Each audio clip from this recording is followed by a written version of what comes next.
Comenzamos Quién es Quién a través de Diamante FM 98.7 y Canal 5. Gustavo Vanescayán, quien le habla de salud. Le agradece que una vez más esté junto a nosotros compartiendo este programa. El día de hoy recibimos al senador Mario Vergara del Frente Amplio. Gracias por estar en Quién es Quién. Un gusto, como siempre para intercambiar ideas varias sobre temas varios, así que...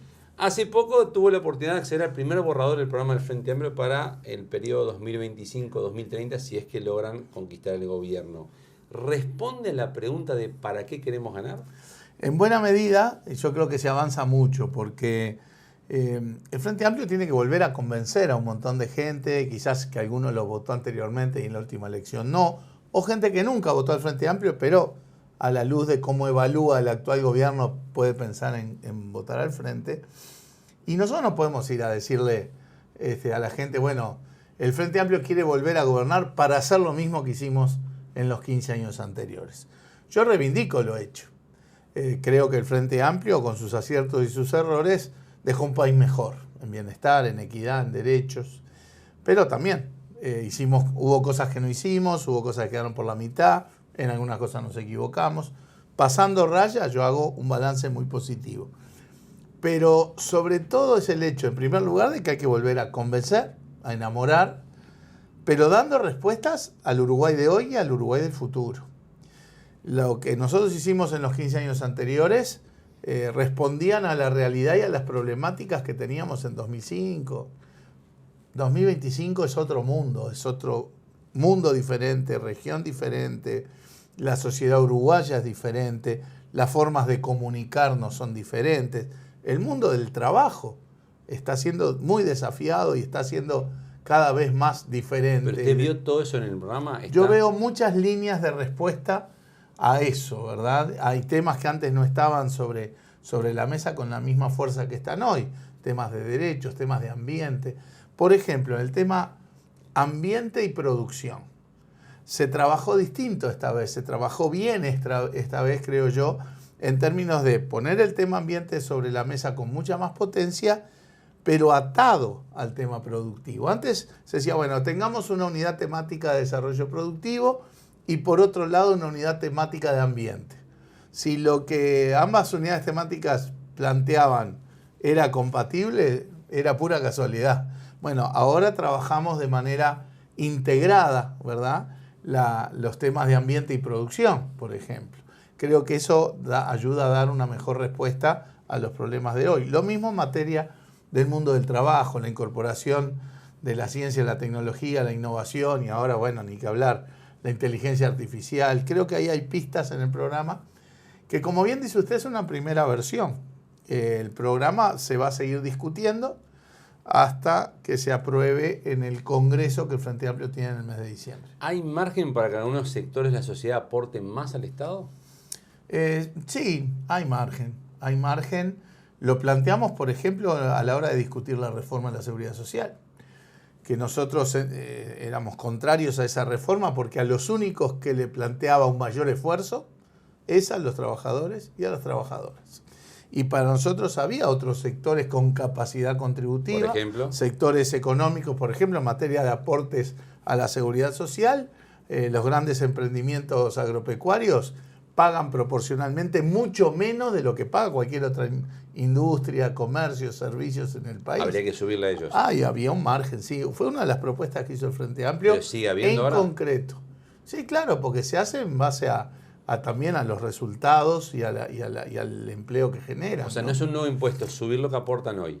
Es que, por ejemplo, el aporte patronal en general tiene una base del 7,5% de la plantilla. Industria y comercio. Industria, comercio, servicios. En la parte bancaria se aporta distinto, se aporta más.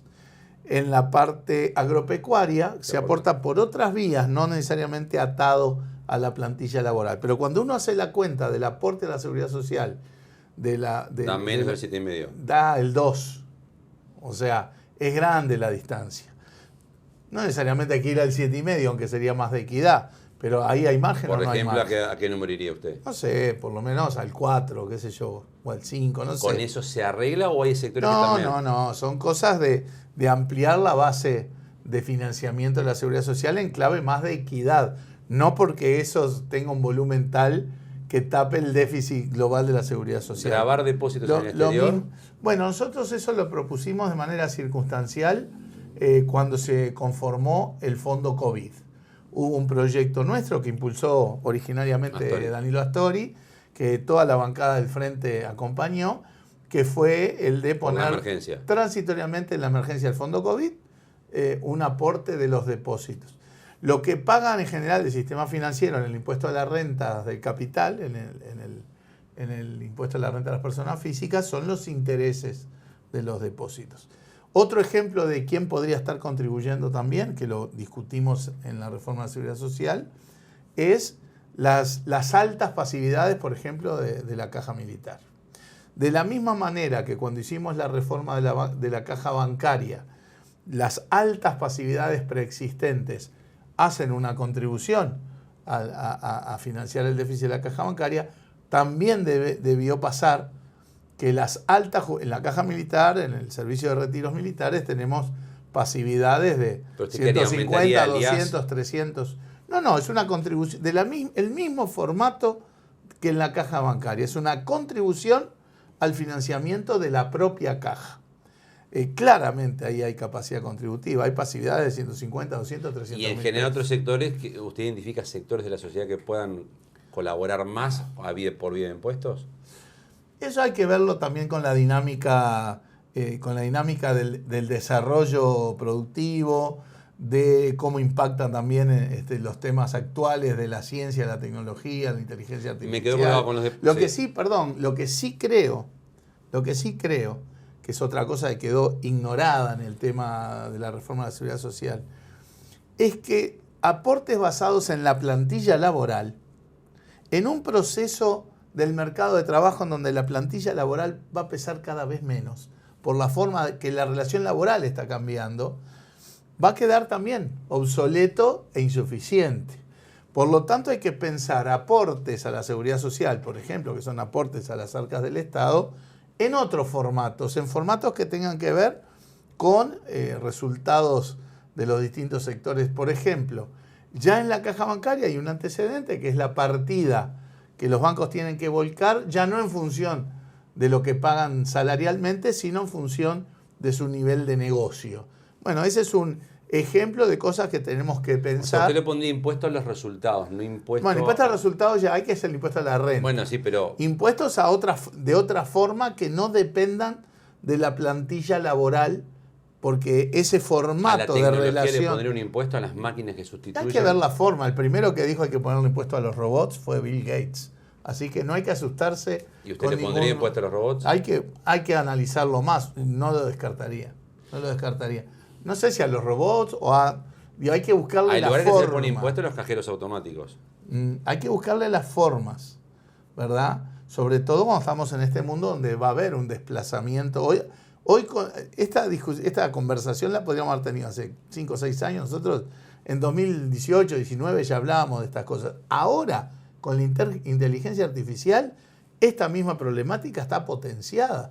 Porque la cantidad de tipos de empleo que están desafiados con inteligencia artificial llegan hasta programadores que antes estaban como salvados de la evolución tecnológica. ¿Hoy llevaría una renta básica universal usted? Es que yo creo que tenemos que ir camino a eso. Renta básica universal es pagarle al ser humano por el hecho de ser ser humano. Es así. Acá hay un tema de que hay que ir en orden con las cosas, ¿no? Porque en primer lugar, hay muchos componentes de renta universal que el Uruguay ya tiene. O sea, habría que reformular todas las lógicas que tienen que ver con la seguridad social, con la ayuda social en múltiples políticas, ¿verdad? Pero en el periodo que viene ya estamos en condiciones de una renta básica universal. No sabría ponerle un timing a esto. Vamos a ver cómo evoluciona la dinámica económica, pero la de no los vamos a mercados. escapar de eso. Yo creo que a la larga, si vos tenés toda la cuestión robótica y de inteligencia artificial que comienzan a desarrollar un montón de cosas y ya ayornarse de joven se puede, ya más veterano, la ilusión de que ahora en vez de 60 se trabaja hasta 65, bueno, depende cómo y en qué. Además de que hay un montón de tareas que requieren esfuerzos físicos muy exigentes y que no es lo mismo pasar de 60 a 65 que en otros tipos de tareas, el desafío tecnológico también lo cuestiona. Entonces, tenemos un tema de que hay que ver cómo se desarrolla esa transición, que va muy rápido, vamos a entender, ¿no? Va muy rápido, al punto tal de que los popes en el mundo en algún momento, no sé si el año pasado, hicieron una especie de pacto de enlentecer el proceso porque la inteligencia artificial va muy rápido. Sí. A todo eso hay que atender y sí, yo creo que tenemos que ir a un esquema que garantice un bienestar básico a todo el mundo, sobre todo en ese mundo. Quedó colgado, usted dijo, en la emergencia por el COVID, sí grabar depósitos en el exterior. La emergencia ya pasó. ¿Sí grabar depósitos en el exterior o sería contraproducente grabarlos? No creo que sería contraproducente. Es algo que podemos tener sobre la mesa. O sea, no lo descarta usted. No lo descarto. Vinculado a los ingresos que recibe el Estado y a las formas de financiación, en la parte de gasto, ¿el programa del Frente Amplio está manejando otro tipo de gastos, otro tipo de proyecciones que no hay ahora? Eso lo podemos responder viendo cómo actuó el Frente Amplio en 15 años, en donde claramente el gasto público social pasó a ser las 3/4 partes del gasto público. O sea, en la definición del gasto, aunque el monto sea el mismo, entre comillas, hay una definición de prioridades que trasunta una visión político-ideológica. El gobierno dice que aumentó mucho más que ustedes del 2019 acá. Bueno, no es así. A ver. El gasto social, dice. Bueno, yo creo que todos esos números son discutibles, tenemos un montón de elementos, pero digo, basta ver lo que te dice la universidad de cómo bajó su presupuesto, de lo que te dice la ANEP de cómo bajó su presupuesto, en fin. La salud, que amplió por el lado COVID, pero también hay dificultades. Pero en el programa se abre más la canilla para ese tipo de gastos. En el programa son bases programáticas, son criterios, no se ponen números en eso, ¿verdad? Nosotros siempre planteamos que tenemos que tener una responsabilidad en el manejo de la cosa pública y en particular de las finanzas públicas, pero también hay otra responsabilidad que es atendiendo a las necesidades sociales. El gobierno lo dijo con todas las letras, ellos priorizan a los Maya Oro y después vendrá el derrame a todo el resto de la sociedad. Priorizaron a los Maya Oro, en eso cumplieron, el derrame todavía está por verse. Creo que los gobiernos del Frente priorizaron de otra manera, aparecieron políticas sociales focalizadas que antes prácticamente no había solo políticas sociales genéricas como la seguridad social y cosas por el estilo. Hay énfasis y prioridades que son diferentes. Siempre hay que hacerlo en un contexto de responsabilidad del manejo de la cosa pública. ¿Acompaña un plebiscito en contra de la ley de la seguridad social? No es en contra de la ley porque es una modificación de la Constitución, pero... que no es menor la diferencia, porque una cosa es plantearnos... No es un referéndum para ir contra la ley. Eso no se puede hacer por la Constitución. Es un tema complejo dentro del Frente Amplio, sin duda. Está habiendo posturas diversas.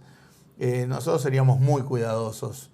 Creemos que en la Constitución hay cosas que corresponde ponerse y otras que hay que pensarlo 2 veces. Esto no. Mi sensación es que esto no tiene sentido poner como cláusula constitucional la edad mínima jubilatoria o el mínimo de jubilación, cuando son cosas claramente en todo caso, del marco legal o del marco de la implementación de las políticas de parte de los gobiernos.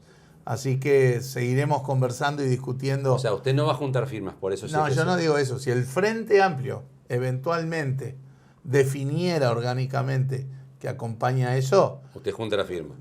Yo soy un soldado en ese Aunque sentido. esté en contra. No sería la primera vez. Pero si nos piden a nosotros una postura al respecto, seríamos muy cuidadosos en avanzar por esa vía. Usted lo dice de una manera, yo lo digo de otra. La gente entiende.